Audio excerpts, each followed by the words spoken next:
ಸಸ್ಯಗಳ ಬೇರುಗಳ ಆರೋಗ್ಯವನ್ನು ಕಾಪಾಡಲು ಮತ್ತು ಬೇರು ಕೊಳೆತಕ್ಕೆ ಸಂಬಂಧಿಸಿದ ಸಮಸ್ಯೆಗಳನ್ನು ಸಂಪೂರ್ಣವಾಗಿ ತಡೆಗಟ್ಟಲು ಅಭಿಮಾನ್ ಉತ್ಪನ್ನವನ್ನು ಆರಂಭಿಕ ಹಂತಗಳಲ್ಲಿ ಅನ್ವಯಿಸಲಾಗುತ್ತದೆ. ಪರಿಣಾಮವಾಗಿ ಸಸ್ಯಗಳು ಒಣಗದೆ ಆರೋಗ್ಯಕರವಾಗಿರುತ್ತವೆ, ಬಲವಾದ ಬೆಳವಣಿಗೆಯನ್ನು ಪ್ರದರ್ಶಿಸುತ್ತವೆ ಮತ್ತು ಹೇರಳವಾದ ಫಸಲನ್ನು ನೀಡುತ್ತವೆ.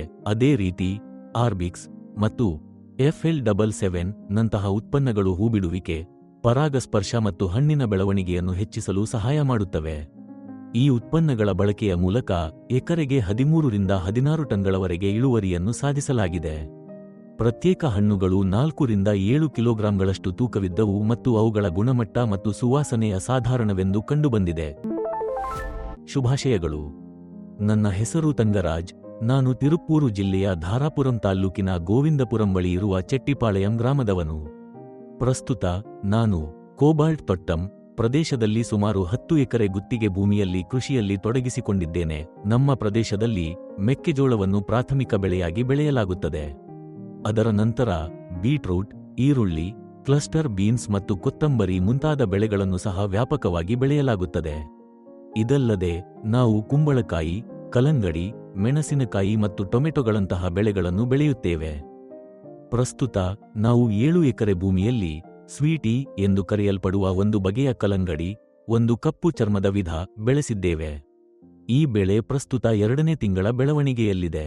ಬೀಜಗಳಾಗಿ ನೇರವಾಗಿ ಬಿತ್ತಿದರೆ ಬೆಳೆ ನೆಟ್ಟ 55 ದಿನಗಳಲ್ಲಿ ಕೊಯ್ಲಿಗೆ ಸಿದ್ಧವಾಗುತ್ತದೆ.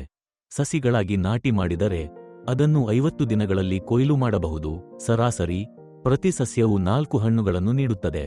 ಸಾಂದರ್ಭಿಕವಾಗಿ ಒಂದು ಸಸ್ಯವು 5 ಅಥವಾ 6 ಹಣ್ಣುಗಳನ್ನು ನೀಡುತ್ತದೆ. ನಮ್ಮ ಕೃಷಿ ವಿಧಾನಕ್ಕೆ ಸಂಬಂಧಿಸಿದಂತೆ ನಾವು ಭೂಮಿಯನ್ನು ಸಿದ್ಧಪಡಿಸುವ ಮೂಲಕ ಗೊಬ್ಬರವನ್ನು ಅನ್ವಯಿಸುವ, ಮಣ್ಣನ್ನು ಉಳುಮೆ ಮಾಡುವ, ಎತ್ತರಿಸಿದ ಹಾಸಿಗೆಗಳನ್ನು ರೂಪಿಸುವ ಮತ್ತು ನಂತರ ಬೆಳೆಯನ್ನು ನೆಡುವ ಮೂಲಕ ಪ್ರಾರಂಭಿಸುತ್ತೇವೆ. ಮೊಳಕೆಯೊಡೆದ ಕೇವಲ 10 ರಿಂದ 11 ದಿನಗಳ ನಂತರ ನಾವು ಅಭಿಮಾನ್ ಉತ್ಪನ್ನವನ್ನು ಬೇರು ಚಿಕಿತ್ಸೆಯಾಗಿ ನೀಡುತ್ತೇವೆ. ಈ ಉತ್ಪನ್ನವು ಬೇರು ಕೊಳೆತವನ್ನು ತಡೆಯಲು ಸಹಾಯ ಮಾಡುತ್ತದೆ. ಇದಲ್ಲದೆ ಇದು ಸಸ್ಯಗಳನ್ನು ಒಣಗದಂತೆ ಮತ್ತು ಹಾನಿಯನ್ನು ಉಳಿಸಿಕೊಳ್ಳದಂತೆ ರಕ್ಷಿಸುತ್ತದೆ. ಇದರಿಂದಾಗಿ ಅವುಗಳ ಒಟ್ಟಾರೆ ಆರೋಗ್ಯವನ್ನು ಕಾಪಾಡಿಕೊಳ್ಳುತ್ತದೆ. ಪರಿಣಾಮವಾಗಿ ಇದು ಸಸ್ಯಗಳಲ್ಲಿ ಬಲವಾದ ಬೆಳವಣಿಗೆಯನ್ನು ಉತ್ತೇಜಿಸುತ್ತದೆ. ನಾವು ಈ ದ್ರಾವಣವನ್ನು ಎಕರೆಗೆ 5 ಲೀಟರ್ ದರದಲ್ಲಿ ಅನ್ವಯಿಸುತ್ತೇವೆ. ವೆಂಚುರಿ ವಿಧಾನವನ್ನು ಬಳಸಿಕೊಂಡು ನೀರಿನೊಂದಿಗೆ ಬೆರೆಸಿ 1.5 ರಿಂದ 2 ಗಂಟೆಗಳ ಕಾಲ ಹರಿಯಲು ಬಿಡುತ್ತೇವೆ. ಇದರ ನಂತರ ಪ್ರಕ್ರಿಯೆಯನ್ನು ನಿಲ್ಲಿಸುವ ಮೊದಲು ನಾವು ವ್ಯವಸ್ಥೆಯನ್ನು ಶುದ್ಧ ನೀರಿನ ಹರಿವಿನಿಂದ ಫ್ಲಶ್ ಮಾಡುತ್ತೇವೆ. ಈ ವಿಧಾನವನ್ನು ಸಾಮಾನ್ಯವಾಗಿ ಸಂಜೆ 6 ಗಂಟೆಯ ನಂತರ ನಡೆಸಲಾಗುತ್ತದೆ.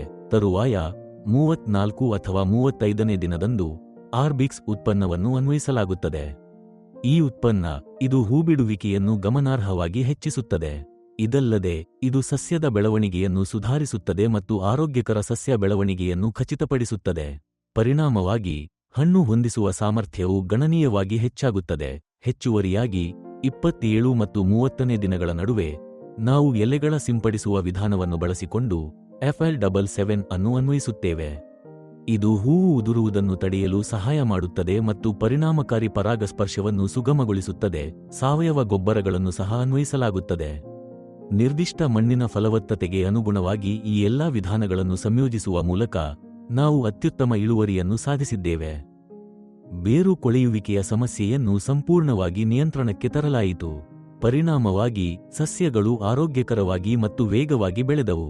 ಹೂಬಿಡುವಿಕೆ ಮತ್ತು ಕಾಯಿ ಕಟ್ಟುವಿಕೆ ಗಮನಾರ್ಹವಾಗಿ ಹೆಚ್ಚಾಯಿತು. ಪ್ರತ್ಯೇಕ ಹಣ್ಣುಗಳು 4 ಕೆಜಿಯಿಂದ 7 ಕೆಜಿ ತೂಕವಿದ್ದವು. ಸರಾಸರಿ ಹಣ್ಣುಗಳು 5 ರಿಂದ 7 ಕೆಜಿ ಗಾತ್ರಕ್ಕೆ ಬೆಳೆದವು. ಈ ಪ್ರಯತ್ನಗಳ ಮೂಲಕ ಎಕರೆಗೆ 15 ರಿಂದ 16 ಟನ್ ಇಳುವರಿಯನ್ನು ಪಡೆಯಲಾಯಿತು. ಇದಲ್ಲದೆ ಈರುಳ್ಳಿ, ಬೀಟ್ರೂಟ್ ಮತ್ತು ಕೊತ್ತಂಬರಿ ಮುಂತಾದ ಇತರ ಬೆಳೆಗಳು ಸಹ ಅತ್ಯುತ್ತಮ ಬಣ್ಣ ಮತ್ತು ಉತ್ತಮ ಗುಣಮಟ್ಟವನ್ನು ಪ್ರದರ್ಶಿಸಿದವು. ಒಟ್ಟಾರೆಯಾಗಿ ಉತ್ಪನ್ನಗಳ ಗುಣಮಟ್ಟ ಮತ್ತು ಪರಿಮಳವು ಅಸಾಧಾರಣವಾಗಿತ್ತು.